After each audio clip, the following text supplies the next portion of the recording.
میرے پیچھے یہ جو آپ دیکھ رہے ہیں یہ ہے لوط علیہ السلام کی بیوی جن کے اوپر عذاب آیا تھا، اور اس وقت ہم موجود ہیں لوط علیہ السلام کی بستیوں پر، جہاں پر جو 7 بستیاں تھیں جن کے اوپر عذاب آیا تھا، اور اس عذاب کا جو ایک نتیجہ تھا وہ یہ جو آپ ڈیڈ سی دیکھ رہے ہیں جس کو البحر المیت کہا جاتا ہے۔ آج ہم اس سارے علاقے کے بارے میں جو ہے تفصیل سے بات کریں گے لوط علیہ السلام کی قوم کے حوالے سے، اور یہاں پر یہ جو ایک اسٹیچو بنا ہوا ہے پہاڑ کے اوپر، ساتھ میں پیچھے آپ کو ایک اور اسٹیچو بھی نظر آئے گا جو کہ آپ کو ایسا فیل ہوگا جیسے کہ 2 بندے اور جو ہے ان کے اوپر بھی عذاب آیا ہو، اور وہ یہاں پر جو ہے ایک قسم کے مطلب کہ پتھر بنا دیے گئے ہوں۔ اس طرف یہ جو آپ سمندر دیکھ رہے ہیں اس کو بولتے ہیں البحر المیت، ڈیڈ سی، مطلب مرا ہوا سمندر، اس کے اندر کوئی بھی مخلوق زندہ نہیں ہوتی، اور یہ جو ڈیڈ سی ہے یہ نتیجہ ہے جو اللہ پاک نے عذاب دیا تھا جبریل علیہ السلام کے حوالے سے قوم لوط کو، 7 کی 7 بستیاں کو جو انہوں نے اپنے ایک پر سے اٹھا کے الٹا دیا تھا۔ تو آئیے آج کا ولاگ شروع کرتے ہیں۔ بسم اللہ الرحمن الرحیم۔ السلام علیکم ورحمۃ اللہ وبرکاتہ۔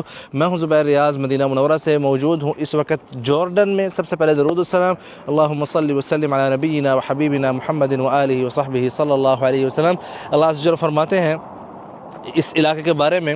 کہ وَإِنَّكُمْ لَتَمُرُّونَ عَلَيْهِمْ مُصْبِحِينَ وَبِاللَّيْلِ افلا تعقلون، کہ یہ جہاں پر ہم نے عذاب دیا ہے قوم لوط کے حوالے سے کہ آپ لوگ وہاں سے لتمرون علیہم، آپ لوگ وہاں سے گزرتے ہیں مصبحین، صبح کے ٹائم پہ، وباللیل، اور رات کے بھی ٹائم پہ، جب اس زمانے میں قوافل سفر کرتے تھے شام کے لیے تو وہ انہی علاقوں سے گزر کر جاتے تھے۔ اگر آپ اس طرف دیکھ سکیں تو سامنے جو ہے یہ سارا فلسطین ہے، یہ القدس کا علاقہ ہے، اور اس طرف مقبوضہ قدس آپ کہہ سکتے ہیں، مقبوضہ فلسطین کہہ سکتے ہیں، اور یہاں پر جو ہے ہم جارڈن کی طرف کھڑے ہیں۔ ہم آپ کو بحر مجید کے اندر بھی لے کے جائیں گے۔ ہم پہلے بات کر لیتے ہیں اس مجسمے کے حوالے سے۔ یہ جو آپ کو اوپر اسٹیچو نظر آ رہا ہے جس کے بارے میں گمان کیا جاتا ہے کہ یہ لوط علیہ السلام کی بیوی ہیں، بیسیکلی ان کے حوالے سے واقعہ یہ بیان کیا جاتا ہے اس زمانے کے جو لوگ تھے، جو قریت سدوم، یہ سارا قریت سدوم کے پہاڑ ہیں اور قریت سدوم کا علاقہ ہے، کیونکہ اللہ تعالیٰ بعد میں فرماتے ہیں وَنَجَّيْنَاهُ وَلُوطًا إِلَى الْأَرْضِ الَّتِي بَارَكْنَا فِيهَا لِلْعَالَمِينَ،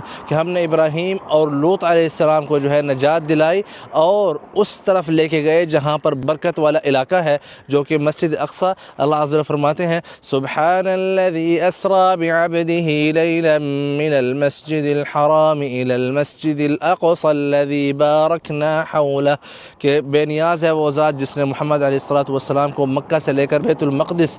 مسجد الاقصی کی طرف لے کے آئے، الذي باركنا حوله، جس کے آس پاس ہم نے برکت کی۔ اور یوں جو ہے ابراہیم اور لوط علیہ السلام کے حوالے سے فرمایا کہ وَنَجَّيْنَاهُ وَلُوطًا إِلَى الْأَرْضِ الَّتِي بَارَكْنَا فِيهَا لِلْعَالَمِينَ۔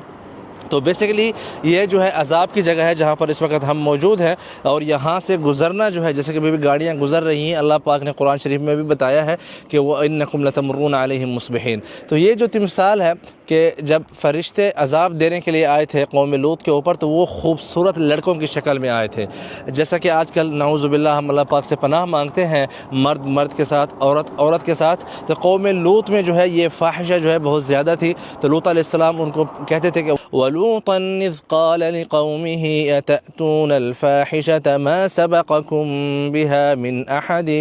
مِنَ الْعَالَمِينَ، کہ آپ لوگ ایک ایسی فحاشی کرتے ہو جو آپ سے پہلے کسی نے بھی اس دنیا پر نہیں کی۔ تو لوط علیہ السلام کی جو قوم تھی سب سے پہلے ان لوگوں نے مطلب مرد مرد کے ساتھ اور عورت عورت کے ساتھ جو اس طرح کی فحاشی کیا کرتے تھے۔ إِنَّكُمْ لَتَأْتُونَ الرِّجَالَ شَهْوَةً مِّن دُونِ النِّسَاءِ بَلْ أَنْتُمْ قَوْمٌ تَجْهَلُونَ۔ تو اس کے بعد لوط علیہ السلام قوم نے کیا کہا، فما كان جواب قومه الا ان قالوا اخرجوا آل لوط من قريتكم انهم اناس يتطهرون۔ لوط علیہ السلام قوم کہنے لگی کہ اس کو اپنی زمینوں سے نکالو، یہ تو بڑی اچھی باتیں کرتا ہے، انہم اناس یتطہرون، یہ جو ہے صفائی اور اچھی باتیں جو ہے پاکی کی باتیں کرتے ہیں، تو اس کو یہاں سے نکالو۔ اس کے بعد اللہ پاک فرماتے ہیں کہ فَأَنْجَيْنَاهُ وَأَهْلَهُ إِلَّا امْرَأَتَهُ كَانَتْ مِنَ الْغَابِرِينَ، کہ ہم نے لوط اور اس کی جو خاندان تھا، مطلب جو مؤمنین تھے، ان کو نجات دلائی، ماں سوائے لوط علیہ السلام کی جو بیوی تھی ان کو، جس کے بارے میں بتلایا جاتا کہ یہ وہ ہیں۔ تو اب سوال یہ بنتا ہے کہ اس دونوں کے درمیان کون سی باتیں ہوئی تھیں؟ ان دونوں کے درمیان یہ باتیں ہوئی تھیں کہ جب لوط علیہ السلام کے پاس کچھ مہمان آئے، فرشتے تھے بیسیکلی، وہ انسانوں کی شکل میں جب مہمان آئے تو وسیع به وضاق بهم ذرعا وقال هذا يوم عصیب، تو لوط علیہ السلام بہت زیادہ جو ہے غم زدہ ہوئے کہ یار کتنی مشکل آ پڑی ہے، آج اتنے خوبصورت مہمان آ گئے ہیں تو ابھی جو ہے قوم ہماری آ گئی۔ تو جب ان کو مہمانوں کو اس کی بیوی نے دیکھا لوط علیہ السلام کی، جو کہ کافرہ تھی، مؤمنہ نہیں